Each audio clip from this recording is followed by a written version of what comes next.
தாவேக ஆட்சியை கவிழ்க்க பயங்கர சதி திட்டம் நடைபெற்றது தற்போது தெரிய வந்திருக்கிறது. நட்சத்திர ஹோட்டலில் நடந்தது என்ன? கூடுதல் தகவல்களுடன் இணைகிறார் எமது முதன்மை செய்தியாளர் பிரவீன்குமார். வணக்கம், உங்க விரிவான தகவல். ராதிகா வணக்கம். தற்போதைய தமிழக வெற்றிக்கழக அரசை கவிழ்ப்பதற்காக மேற்கொள்ளப்பட்ட சதி திட்டம், அதன் பின்னணியில் இருப்பவர்கள், அதனால் 8 பேர் இதுவரை கைதாகி இருக்கிற நிகழ்வு, தீவிர விசாரணை என்பது அடுத்தடுத்த கட்ட நோக்கி பரபரப்பாக நகர்ந்து கொண்டிருக்கிறது. இந்த நிலையில் தான் இந்த விவகாரம் தொடர்பான தற்போது மிக முக்கியமான தகவல் ஒன்று வெளியாகி இருக்கிறது. அதாவது 180 கோடி ரூபாய் இதற்காக ஒதுக்கி கிட்டத்தட்ட ஒரு 9 - 12 எம்எல்ஏக்களை தாவேக அரசுக்கு எதிராக தாவேக சார்பாக போட்டியிட்டு வெற்றி பெற்று சட்டமன்ற உறுப்பினராக இருக்கக்கூடிய ஒரு 12 எம்எல்ஏக்கள் வரை இழுக்க சதி திட்டம் தீட்டப்பட்டிருப்பது இந்த விசாரணையின் மூலமாக வெளியாகி ஒரு திடுக்கிடும் தகவலாக தான் பார்க்கப்படுகின்றது. இந்த விவகாரம் தொடர்பாக இதுவரை 8 பேர் கைதாகி இருக்கிறார்கள். அதாவது ரமேஷ் மற்றும் சீனிவாசன், செல்வன், திருநாவுக்கரசு, தியாகராஜன், ராஜேஷ், கார்த்திக், சுரேஷ் என்ற ஒரு 8 நபர்கள் இதுவரை கைதாகி இருக்கிறார்கள். இந்த இவர்கள் கைது செய்யப்பட்ட நிலையில் போலீசார் தொடர்ச்சியாக விசாரணை மேற்கொண்டு வருகிறார்கள். இந்த விசாரணையில் தான் மிக முக்கியமான தகவல் ஒன்று வெளியாகி இருக்கிறது. அந்த தகவல் என்னவென்றால், சென்னை கிண்டியில் இருக்கக்கூடிய ஒரு நட்சத்திர ஹோட்டலில் தான் இதற்கான பேச்சுவார்த்தை திட்டங்கள் அனைத்தும் தீட்டப்பட்டிருக்கிறது. அதாவது ஒரு கார்ப்பரேட் நிறுவனம் மூலமாக இந்த செயலை மேற்கொள்ள திட்டம் தீட்டியிருக்கிறார்கள். அதற்காக 180 கோடி ரூபாய் வரை ஒதுக்கப்பட்டிருக்கிறது.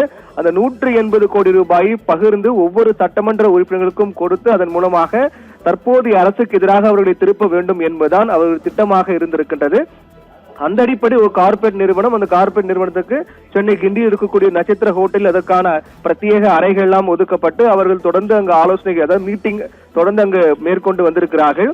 அப்போது அவருடைய திட்டம் என்னவென்றால், இதற்காக 180 கோடி ரூபாய் ஒதுக்கப்பட்டு அந்த தொகையில் பிரித்து கிட்டத்தட்ட ஒரு 9 முதல் 12 சட்டமன்ற உறுப்பினர்களை தாவேக அரசுக்கு எதிராக திருப்ப வேண்டும் என்பதுதான் திட்டமாக இருந்திருக்கிறது. இதனுடைய தொடக்கமாக தான் ஊத்தங்கரை சட்டமன்ற உறுப்பினர் இளையராஜா என்பவர் பார்க்கப்பட்டார். அவரிடம் இது தொடர்பாக முதலில் அணுகப்பட்டிருக்கிறது. அதற்கு பிறகு படிப்படியாக அதை அதிகரிக்க அந்த செயலை வேகமெடுக்க திட்டமிட்டிருக்கிறார்கள். ஆனால் ஊத்தங்கரை எம்எல்ஏ இளையராஜா காவல் நிலையத்தில் புகார் தெரிவித்ததன் அடிப்படையில் இந்த திட்டம் என்பது கைவிடப்பட்டு தற்போது வெளியில் வந்திருக்கிறது. மிகப்பெரிய ஒரு திடுக்கிடும் தகவலாக இது பார்க்கப்படுகின்றது. இந்த நிலையில்தான் 12 எம்எல்ஏக்கள் வரை தன் பக்கம் இழுத்து அவர்கள் மூலமாக இந்த ஆட்சியை கவிழ்ப்பதற்காக சதி திட்டம் என்பது மேற்கொள்ளப்பட்டிருக்கிறது. அதில் இதுவரை 8 பேர் கைதாகி இருக்கிறார்கள். அந்த கைதானரிடம் தான் விசாரணை மேற்கொள்ளப்பட்டிருக்கிறது. அந்த 8 பேரிடம் தொடர்ந்து விசாரணையும் தீவிரப்படுத்தப்பட்டிருக்கிறது. ரமேஷ், சீனிவாசன், செல்வன், திருநாவுக்கரசு, தியாகராஜன், ராஜேஷ், கார்த்திக், நரேஷ் ஆகிய 8 பேர் கைதாகி இருக்கிறார்கள். இந்த நிலையில் தான் இதற்கு பின்னணியில் இருப்பவர்கள் யார் என்பது குறித்து ஆதாரப்பூர்வ தகவலோடு கண்டறிவதற்காக போலீசார் தீவிர முயற்சி மேற்கொண்டு வருகிறார்கள்.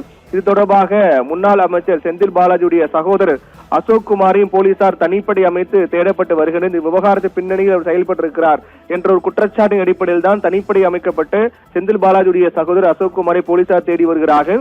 இந்த நிலையில் தான் அசோக் குமார் மீது வழக்கு பதிவு செய்யப்பட்டிருக்க, ஆட்சி கவிழ்க்க சதி செய்ய முயற்சித்ததாக வழக்கு பதிவு செய்யப்பட்டிருக்கிறது. அந்த வழக்கில் முன்ஜாமீன் கோரி சென்னை உயர்நீதிமன்றத்தில் அசோக் குமார் மனு தாக்கல் செய்திருக்கிறார்.